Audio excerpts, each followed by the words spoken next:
বন্ধুরা, আজকের গল্পটা একটু অন্যরকম হতে চলেছে, তাই পুরো গল্পটা শোনার জন্য অনুরোধ রইল। নমস্কার বন্ধুরা, আমি অরুণ মিত্র। আমি শ্রীপুরের একজন ছেলে। আজকে আমি তোমাদের যে গল্পটা বলবো সেটা আমার মা মালা মিত্রকে নিয়ে। আমার মা মালা ছিলেন একজন অপূর্ব সুন্দরী মহিলা। তার হাসি ছিল এমন যেন মুহূর্তের সব দুঃখ ভুলিয়ে দেয়। আমার বাবা রবীন মিত্র ছিলেন একজন সৎ পরিশ্রমী মানুষ। তিনি একটা ছোট ব্যবসা চালাতেন, আর তার স্বপ্ন ছিল আমাদের পরিবারকে সুখী করা। মা আর বাবার বিয়ে হয়েছিল ভালোবাসার বিয়ে।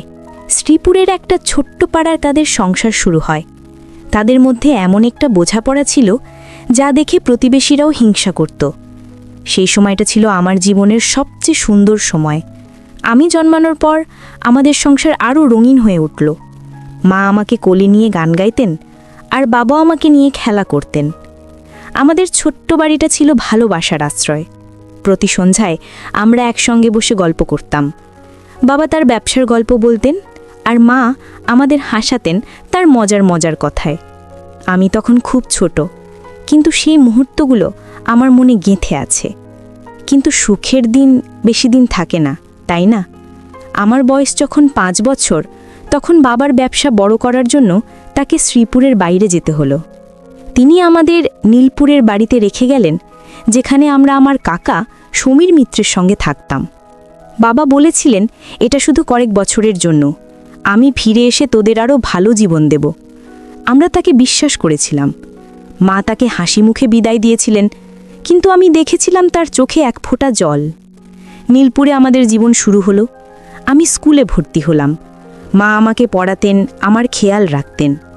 কাকা সমীর ছিলেন আমাদের বাড়ির একজন গুরুত্বপূর্ণ সদস্য। তিনি নীলপুরের একটা দোকান চালাতেন। মানুষ তাকে পছন্দ করত, কারণ তিনি ছিলেন মিশুক আর হাসি খুশি। মা আর কাকা প্রায় একসঙ্গে সময় কাটাতেন। আমি তখন ছোট, তাই বুঝতাম না তাদের সম্পর্কের গভীরতা। কিন্তু এখন যখন ফিরে তাকাই, বুঝতে পারি সেখান থেকেই আমাদের সংসারে ফাটল ধরতে শুরু করেছিল। কাকা প্রায়ই আমাদের বাড়িতে আসতেন। মার সঙ্গে তার হাসি ঠাট্টা গল্প আমার কাছে স্বাভাবিক মনে হতো। কিন্তু ধীরে ধীরে আমি লক্ষ্য করলাম মার হাসি আর আগের মতো নেই। তিনি বাবার সঙ্গে ফোনে কথা বলার সময় কেমন যেন অন্যমনস্ক থাকতেন। আমি তখনও বুঝিনি, কিন্তু আমার মনে একটা অস্বস্তি জন্ম নিয়েছিল। আমি শুধু চাইতাম বাবা ফিরে আসুক, আর আমাদের আগের সেই সুখের দিনগুলো ফিরে আসুক। বাবা মাঝে মাঝে ফিরতেন। তিনি আমাকে জড়িয়ে ধরতেন, মার সঙ্গে গল্প করতেন, কিন্তু প্রতিবারই তার ফিরে যাবার সময় মা আরও চুপচাপ হয়ে যেতেন। আমি লক্ষ্য করেছিলাম কাকা আর মায়ের মধ্যে একটা অদ্ভুত সম্পর্ক তৈরি হচ্ছিল। তারা একসঙ্গে বেশি সময় কাটাতেন, আর আমার কাছে মনে হতো মা বাবার জন্য অপেক্ষা করার চেয়ে কাকার সঙ্গেই বেশি সুখী। আমি তখনও পুরোপুরি বুঝিনি, কিন্তু আমার ছোট্ট মনটা কেমন যেন ভয় পেত। সময় এগিয়ে চলে, আমি বড় হতে লাগলাম, আর আমার চোখের সামনে সব কিছু পরিষ্কার হতে শুরু করলো। মা আর কাকার মধ্যে যে সম্পর্ক গড়ে উঠছিল, তার শুধু ভাই বোনের সম্পর্ক নয়, আর তার থেকে অনেক বেশি কিছু ছিল। আমি তখনও পুরোপুরি বুঝতে পারিনি, কিন্তু আমার মনে একটা প্রশ্ন জাগছিল, এটা কি ঠিক? আমার বাবা কি এটা জানেন? আর আমার মা, যিনি আমাকে এত ভালোবাসতেন, তিনি কেন এমন করছেন? এই প্রশ্নগুলো আমার মনে ঝড় তুলছিল, আর আমি জানতাম না এর পরিণতি কি হবে। আমার বয়স তখন 7 বছর। নীলপুরে স্কুলে আমি ক্লাস 2তে পড়ি। আমার দিনগুলো স্কুল, বন্ধুদের সঙ্গে খেলা আর মায়ের কাছে গল্প শুনে কাটে। কিন্তু আমার মনে সেই অস্বস্তি ক্রমশ বাড়ছিল। মা আর কাকার মধ্যে সম্পর্কটা আর শুধু হাসি ঠাট্টার মধ্যে সীমাবদ্ধ ছিল না। তারা প্রায় একসঙ্গে বেশি সময় কাটাতেন। আমি লক্ষ্য করতাম কাকা যখন আমাদের বাড়িতে আসতেন, মা একটু বেশি সেজেগুজে থাকতেন। তার হাসিতে একটা আলাদা উজ্জ্বলতা দেখতাম, যা বাবার সঙ্গে কথা বলার সময় দেখিনি। একদিন দুপুরে আমি স্কুল থেকে ফিরে দেখি মা আর কাকা বাড়ির পেছনের বাগানে দাঁড়িয়ে কথা বলছেন। আমি দূর থেকে দেখলাম তাদের মধ্যে একটা গভীর কথাবার্তা চলছে। কাকা মায়ের হাত ধরেছিলেন, আর মা তার দিকে তাকিয়ে মৃদু হাসছিলেন। আমার বুকটা কেমন জ্যাক করে উঠল। আমি ছোট ছিলাম, কিন্তু এটা বুঝতে পেরেছিলাম যে এটা ঠিক নয়। আমি দৌড়ে আমার ঘরে চলে গেলাম। মনের মধ্যে একটা ঝড় বয়ে যাচ্ছিল, কিন্তু আমি কাউকে কিছু বলতে পারিনি। বাবা মাঝে মাঝে ফোনে কথা বলতেন। তিনি বলতেন, আর আরেকটু সময় মালা, আমি ব্যবসাটা গুছিয়ে নিয়ে ফিরে আসব। মা হাসি মুখে কথা বললেও আমি দেখতাম তার চোখে আর আগের মতো উষ্ণতাটা নেই। আমার মনে হতো মা যেন বাবার কথার জন্য আর অপেক্ষা করছেন না। আমি ছোট ছিলাম, তাই এই বিষয়গুলো নিয়ে মার সঙ্গে কথা বলার সাহস হতো না। কিন্তু আমার মনে একটা ভয় জন্ম নিয়েছিল, আমাদের সংসার কি ভেঙে যাবে? এক রাতে আমি ঘুম থেকে উঠে দেখি মা বাইরের বারান্দায় বসে আছেন, তার হাতে একটা চিঠি। আমি চুপচাপ কাছে গিয়ে দেখলাম তিনি কাঁদছেন। আমি জিজ্ঞেস করলাম, মা তুমি কাঁদছো কেন? মা তাড়াতাড়ি চোখ মুছে বললেন, কিছু না অরুণ, তুই ঘুমো। কিন্তু আমি বুঝতে পেরেছিলাম সেই চিঠি বাবার। বাবা হয়তো লিখেছিলেন তিনি আরও কিছুদিন ফিরতে পারবেন না। আমার মনে হলো মা যেন বাবার থেকে দূরে সরে যাচ্ছেন। কাকা তখন আমাদের বাড়িতে প্রায় প্রতিদিনই আসতেন। তিনি আমার সঙ্গে খেলতেন, আমাকে গল্প শোনাতেন, কিন্তু আমি লক্ষ্য করতাম তিনি মার সঙ্গে বেশি সময় কাটাতে চাইতেন। একদিন আমি শুনলাম কাকা মাকে বলছেন, মালা তুমি এত চিন্তা করো কেন, আমি তো আছি তোমার পাশে। মা কিছু না বলে শুধু হাসলেন। আমার মনে হলো মা যেন কাকার কথায় সান্ত্বনা পাচ্ছেন, কিন্তু আমার বুকের ভেতরটা কেমন যেন জ্বলে যাচ্ছিল। আমি ভাবতাম বাবা কেন ফিরছেন না। এক বিকেলে আমি আর আমার বন্ধুরা মাঠে খেলছিলাম। হঠাৎ দেখি কাকা আর মা একসঙ্গে নীলপুরের বাজারের দিকে যাচ্ছেন। তাদের হাসি গল্প দেখে নীলপুরের লোকেরাও ফিসফিস করছিল। আমার এক বন্ধু আমাকে বলল, অরুণ তোর মা আর তোর কাকা এত কাছাকাছি কেন? আমি কিছু বলতে পারিনি। আমার মুখ শুকিয়ে গেছিল। আমি শুধু মনে মনে প্রার্থনা করতাম যেন আমার সন্দেহ সত্যি না হয়। সময়ের সঙ্গে সঙ্গে মা আর কাকার সম্পর্ক আরও গভীর হতে লাগলো। আমি লক্ষ্য করতাম মা বাবার ফোনের জন্য আর আগের মতো উৎসুক হতেন না। একদিন রাতে আমি শুনলাম মা ফোনে বাবার সঙ্গে কথা বলছেন। তিনি বললেন, রবিন তুমি কবে ফিরবে? আমি আর পারছি না। বাবা কি বললেন জানি না, কিন্তু মা ফোন রেখে অনেকক্ষণ চুপচাপ বসে রইলেন। আমি বুঝতে পারছিলাম মায়ের মনে কিছু একটা ভাঙছে। আমার ছোট্ট মনটা তখনও পুরোপুরি বুঝতে পারিনি যে আমাদের সংসারের ভিত কাঁপছে। আমি শুধু চাইতাম বাবা ফিরে আসুক আর আমরা আবার আগের মতো হাসি খুশি থাকি। কিন্তু আমার সেই স্বপ্ন যেন ধীরে ধীরে ম্লান হয়ে যাচ্ছিল। আমি জানতাম না এরপর কি হবে, কিন্তু আমার মনে একটা ভয় ক্রমশ জাঁকিয়ে বসছিল। আমি কি আমার মাকে হারিয়ে ফেলব? আমার বয়স তখন 9 বছর। আমি ক্লাস 4-এ পড়ি। নীলপুরের জীবন আমার কাছে স্বাভাবিক হয়ে গিয়েছিল, কিন্তু আমার মনের ভেতরের অস্থিরতা কমেনি। মা আর কাকার সম্পর্কটা এখন আর লুকানোর মতো ছিল না। নীলপুরের লোকজন ফিসফিস করত, কিন্তু কেউ মুখ ফুটে কিছু বলতো না। আমি স্কুল থেকে ফিরে দেখতাম কাকা আমাদের বাড়িতে বসে মার সঙ্গে গল্প করছেন। তাদের হাসি, তাদের কথাবার্তা সবকিছুই আমার কাছে অস্বাভাবিক লাগত। আমার ছোট্ট মন বুঝতে পারছিল এটা আমাদের সংসারের জন্য ভালো নয়। একদিন সন্ধ্যায় আমি আমার ঘরে পড়তে বসেছিলাম। মা আর কাকা বাইরে বারান্দায় বসে কথা বলছিলেন। আমি শুনতে পেলাম কাকা বলছেন, মালা তুমি কেন এত ভাবো? রবিন তো এখন আর ফিরছে না, তুমি তোমার জীবন নিয়ে ভাবো। মা কিছুক্ষণ চুপ করে থেকে বললেন, সমীর আমি জানি না কি ঠিক, আমার মনে শান্তি নেই। আমার বুকটা কেঁপে উঠল। আমি বুঝলাম মা বাবার থেকে অনেক দূরে সরে গেছেন। আমি দৌড়ে বাইরে গিয়ে বললাম, মা তুমি বাবার সঙ্গে কথা বলো, উনি ফিরে আসবেন। মা আমার দিকে তাকিয়ে শুধু হাসলেন, কিন্তু সেই হাসিতে কোনো উষ্ণতা ছিল না। বাবা একবার নীলপুরে ফিরলেন। আমি তাকে দেখে দৌড়ে গিয়ে জড়িয়ে ধরলাম। তিনি আমাকে কোলে তুলে বললেন, অরুণ তুই এত বড় হয়ে গেছিস। কিন্তু আমি লক্ষ্য করলাম মা আর বাবার মধ্যে আগের মতো কথাবার্তা নেই। মা বাবার সঙ্গে কথা বলতেন, কিন্তু তার চোখ অন্যদিকে থাকত। বাবা যখন তার ব্যবসার গল্প বলতেন, মা শুধু মাথা নাড়তেন। আমি বুঝতে পারছিলাম আমাদের সংসারে সে আগের সুখ আর নেই। বাবা 3 দিন থেকে আবার চলে গেলেন। আমি তাকে জিজ্ঞেস করলাম, বাবা তুমি কবে ফিরবে? তিনি বললেন, খুব শিগগির অরুণ। কিন্তু আমার মনে হলো তিনি নিজেও জানেন না কবে ফিরবেন কি না। এক রাতে আমি শুনলাম মা ফোনে কারো সঙ্গে তর্ক করছেন। আমি চুপচাপ কাছে গিয়ে শুনলাম। তিনি বলছিলেন, রবিন তুমি কেন বুঝতে চাও না? আমি এখানে একা থাকতে পারি না। বাবা কি বললেন জানি না, কিন্তু মা ফোন রেখে কাঁদতে লাগলেন।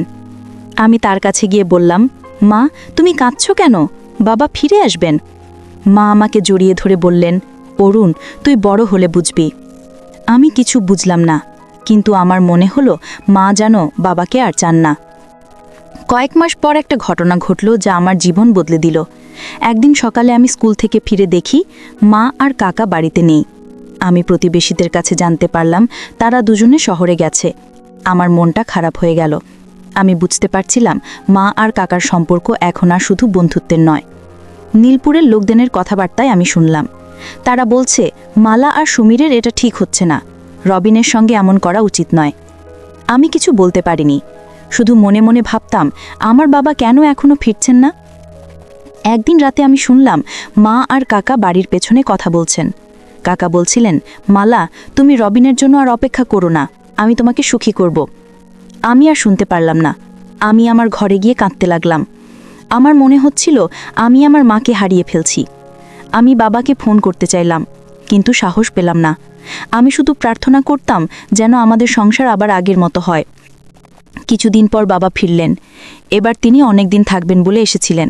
আমি খুব খুশি হলাম, কিন্তু মা আর বাবার মধ্যে তখন আর কোনো কথা হতো না। একদিন রাতে আমি শুনলাম মা বাবাকে বলছেন, রবিন, আমি আর পারছি না, আমি তোমাকে ডিভোর্স দিতে চাই। আমার পৃথিবীটা যেন থমকে গেল। আমি দৌড়ে তাদের কাছে গিয়ে বললাম, মা, তুমি এটা কি বলছো? আমরা তো একসঙ্গে থাকব। মা আমার দিকে তাকিয়ে বললেন, অরুণ, তুই বুঝবি না। বাবা চুপ করে বসে রইলেন। তার চোখে আমি শুধু ব্যথা দেখলাম। পরের দিন মা আমাকে বললেন, অরুণ, আমি সমীরের সঙ্গে থাকতে চাই, তুই তোর বাবার সঙ্গে থাকবি। আমার মনে হলো আমার পুরো পৃথিবী ভেঙে পড়ছে। আমি কাঁদতে কাঁদতে বললাম, মা, তুমি আমাকে ছেড়ে যাবে? মা আমাকে জড়িয়ে ধরে বললেন, তুই আমার কাছে সবসময় থাকবি, কিন্তু আমি এখন সমীরের সঙ্গে নতুন জীবন শুরু করতে চাই। আমি কিছুই বলতে পারলাম না। আমার মনে হলো আমি আমার মাকে হারিয়ে ফেললাম। আমাদের সংসার, আমাদের সুখ সব শেষ হয়ে গেল। মা বাবাকে ডিভোর্স দিয়ে কাকার সঙ্গে চলে গেলেন। আমার বয়স তখন 10 বছর। আমি বাবার সঙ্গে শ্রীপুরে ফিরে এলাম। আমাদের নীলপুরে সেই ছোট্ট বাড়ি, যেখানে আমার শৈশবের স্মৃতি জড়িয়ে ছিল, সেটা যেন চিরতরে হারিয়ে গেল। বাবা আমাকে একটা নতুন স্কুলে ভর্তি করলেন। তিনি চেষ্টা করতেন আমাকে সুখী রাখতে, কিন্তু তার চোখে সেই পুরনো হাসি আর ছিল না। আমি বুঝতাম মায়ের এই সিদ্ধান্ত তাকে ভেতর থেকে ভেঙে দিয়েছে। আমি মাঝে মাঝে মাকে ফোন করতাম, কিন্তু তিনি ব্যস্ত থাকতেন। তার কণ্ঠে আর আগের মতো মমতা পেতাম না। একদিন ফোনে বললেন, অরুণ, আমি এখন সমীরের সঙ্গে সুখে আছি, তুই তোর বাবার সঙ্গে ভালো থাক। আমি কিছু বলতে পারিনি। আমার বুকের ভিতরটা জ্বলে যাচ্ছিল। আমার মা, যিনি আমাকে কোলে নিয়ে গান গাইতেন, তিনি যেন এখন একজন অপরিচিত মানুষ। আমি বাবাকে জিজ্ঞেস করলাম, বাবা, মা কেন আমাদের ছেড়ে গেলেন? বাবা শুধু বললেন, অরুণ, কখনো কখনো মানুষ ভুল পথ বেছে নেয়। শ্রীপুরে আমার নতুন জীবন শুরু হলো। বাবা দিনরাত কাজ করতেন। আমি স্কুলে যেতাম, পড়াশোনায় মন দিতাম, কিন্তু আমার মনের কোণে মায়ের স্মৃতি বারবার ফিরে আসতো। আমি ভাবতাম, মা কি সত্যি কাকার সঙ্গে সুখী? আমি শুনেছিলাম মা আর কাকা নীলপুরে একসঙ্গে থাকছেন। নীলপুরের লোকজন তাদের নিয়ে কথা বলতো, কিন্তু আমি আর সেসব শুনতে চাইতাম না। আমি শুধু চাইতাম মা একদিন ফিরে আসুক, আমাকে জড়িয়ে ধরুক। কয়েক মাস পর একটা খবর পেলাম। নীলপুরের এক প্রতিবেশী ফোন করে বাবাকে বললেন, মা আর কাকার মধ্যে ঝগড়া শুরু হয়েছে। আমি বাবার পাশে বসে সব শুনলাম। প্রতিবেশী বললেন, সমীর আর মালার মধ্যে এখন প্রায় ঝগড়া হয়। সমীর মালাকে আর আগের মতো সম্মান করে না। আমার মনে হলো মা হয়তো এখন বুঝতে পারছেন তিনি কি ভুল করেছেন। আমি বাবাকে বললাম, বাবা, আমরা মাকে ফিরিয়ে আনো। বাবা শুধু মাথা নাড়লেন। তিনি বললেন, অরুণ, যে নিজে থেকে চলে যায় তাকে ফিরিয়ে আনা যায় না। সময় গড়িয়ে চলল। আমি তখন ক্লাস 6-এ। একদিন স্কুল থেকে ফিরে দেখি বাবা ফোনে কারো সঙ্গে কথা বলছেন। তার মুখ গম্ভীর। ফোন রেখে তিনি আমাকে বললেন, অরুণ, তোর মা অসুস্থ। আমি চমকে উঠলাম। জিজ্ঞেস করলাম, মা, কি হয়েছে? বাবা বললেন, তোর মা অনেক মানসিক চাপে আছে, তিনি ডাক্তারের কাছে যাচ্ছেন। আমার মনে হলো মা হয়তো কাকার সঙ্গে সুখী নন। আমি বাবাকে বললাম, আমি মাকে দেখতে যাব। বাবা আমাকে বাধা দিলেন না। আমি আর বাবা নীলপুরে গেলাম। মাকে দেখে আমার বুকটা কেঁপে উঠল। তিনি আর আগের মতো নেই। তার চোখে ক্লান্তি, মুখে হাসি নেই। আমি তাকে জড়িয়ে ধরে বললাম, মা, তুমি আমাদের সঙ্গে ফিরে চলো। মা শুধু আমার মাথায় হাত বুলিয়ে বললেন, অরুণ, আমি এখন এখানেই থাকব। কাকা আমাদের সঙ্গে কথা বললেন, কিন্তু তার কথায় কোনো উষ্ণতা ছিল না। আমি বুঝলাম মা আর কাকা সম্পর্কে সেই পুরনো ভালোবাসা নেই। মা যেন নিজের ভুলের জন্য শাস্তি পাচ্ছেন। আমরা শ্রীপুরে ফিরে এলাম। আমি মাঝে মাঝে মাকে ফোন করতাম, কিন্তু তিনি ক্রমশ কম কথা বলতেন। একদিন নীলপুর থেকে খবর এলো মা গুরুতর অসুস্থ। তার মানসিক অবস্থা এতটাই খারাপ হয়েছে যে তিনি ডাক্তারের কাছে নিয়মিত যাচ্ছেন। আমি বাবাকে বললাম, বাবা, আমাদের মাকে দেখতে যেতে হবে। বাবা অনেকক্ষণ চুপ করে থেকে বললেন, ঠিক আছে অরুণ, আমরা যাব। আমরা নীলপুরে পৌঁছালাম। মাকে দেখে আমার চোখে জল চলে এলো। তিনি আর আগের সেই মালা মিত্র নেই। তার চোখ ফাঁকা, মুখে কোনো হাসি নেই। আমি তাকে জড়িয়ে ধরে বললাম, মা, তুমি আমাদের সঙ্গে চলো। কিন্তু মা শুধু আমার দিকে তাকিয়ে ম্লান হাসলেন। মা আর কাকার মধ্যে তখন কোনো সম্পর্ক ছিল না বললেই চলে। কাকা মাকে অবহেলা করতেন। আমি শুনেছিলাম তিনি মাকে দোষারোপ করতেন, এমনকি তার সঙ্গে কঠোর ব্যবহার করতেন। মা যেন নিজের ভুলের শাস্তি পাচ্ছিলেন। আমি বাবাকে বললাম, বাবা, মাকে আমরা নিয়ে যাই। কিন্তু বাবা বললেন, অরুণ, তোর মা নিজের পথ বেছে নিয়েছেন। আমরা তাকে জোর করে ফিরিয়ে আনতে পারি না। আমার মন ভেঙে গেল। আমি শুধু চাইতাম মা আবার আমাদের কাছে ফিরে আসুক। কিছুদিন পর একটা ভয়ঙ্কর খবর এলো। মা গুরুতর অসুস্থ হয়ে হাসপাতালে ভর্তি। তার মানসিক অবস্থা এতটাই খারাপ হয়েছিল যে তিনি কখনো কখনো নিজের সঙ্গে কথা বলতেন। আমি আর বাবা হাসপাতালে গেলাম। মাকে দেখে আমার হৃদয় ভেঙে গেল। তিনি আমাকে শুধু বললেন, অরুণ, আমি ভুল করেছি, আমাকে মাফ করে দিস। আমি কাঁদতে কাঁদতে বললাম, মা, তুমি সুস্থ হয়ে ওঠো, আমরা আবার একসঙ্গে থাকব। কিন্তু মার চোখে আমি একটা শূন্যতা দেখলাম, যেন তিনি জানতেন তার সময় ফুরিয়ে আসছে। এক বিকালে আমরা আরেকটা ভয়ঙ্কর খবর পেলাম। মা হাসপাতাল থেকে বেরিয়ে গিয়েছিলেন, কেউ জানে না কিভাবে। কিন্তু তিনি নীলপুরের রাস্তায় ঘুরছিলেন। সেদিন একটা গাড়ি দুর্ঘটনায় মা আর বেঁচে নেই। আমি যখন এই খবর পেলাম, আমার পৃথিবীটা যেন থমকে গেল। আমি দৌড়ে হাসপাতালে গেলাম, কিন্তু মাকে আর দেখতে পেলাম না। আমার মা, যিনি আমাকে এত ভালোবাসতেন, তিনি চলে গেলেন চিরতরে। আমি বাবার বুকে মুখ লুকিয়ে কাঁদতে লাগলাম। মায়ের মৃত্যুর পর আমি আর বাবা শ্রীপুরে ফিরে এলাম। আমার মনে মায়ের স্মৃতি বারবার ফিরে আসতো। আমি ভাবতাম, মা যদি সেদিন বাবাকে না ছেড়ে যেতেন, তাহলে হয়তো আজ তিনি আমাদের সঙ্গে থাকতেন। কাকার সঙ্গে তার জীবন শুধু দুঃখ আর যন্ত্রণায় ভরে গিয়েছিল। আমি বুঝতে পারলাম, মা তার ভুলের জন্য জীবন দিয়ে মাসুল দিয়েছেন। আমার মনে একটা শিক্ষা গেঁথে গেল, পাপ কখনো কাউকে ছাড় দেয় না। বছরগুলো গড়িয়ে গেল, আমি বড় হলাম, কিন্তু মায়ের সেই হাসি, তার সেই মমতা আমার মনে রয়ে গেল। আমি আর বাবা একে অপরের সঙ্গে থেকে জীবন চালিয়ে গেলাম, কিন্তু আমাদের সেই পুরনো সুখের সংসার আর ফিরে এলো না। মায়ের জীবন আমাকে শিখিয়েছে একটা ভুল সিদ্ধান্ত কিভাবে একটা পুরো পরিবারকে ধ্বংস করে দিতে পারে। আমি প্রতিজ্ঞা করলাম, আমি কখনো এমন পথ বেছে নেব না যা আমার প্রিয়জনদের কষ্ট দেবে।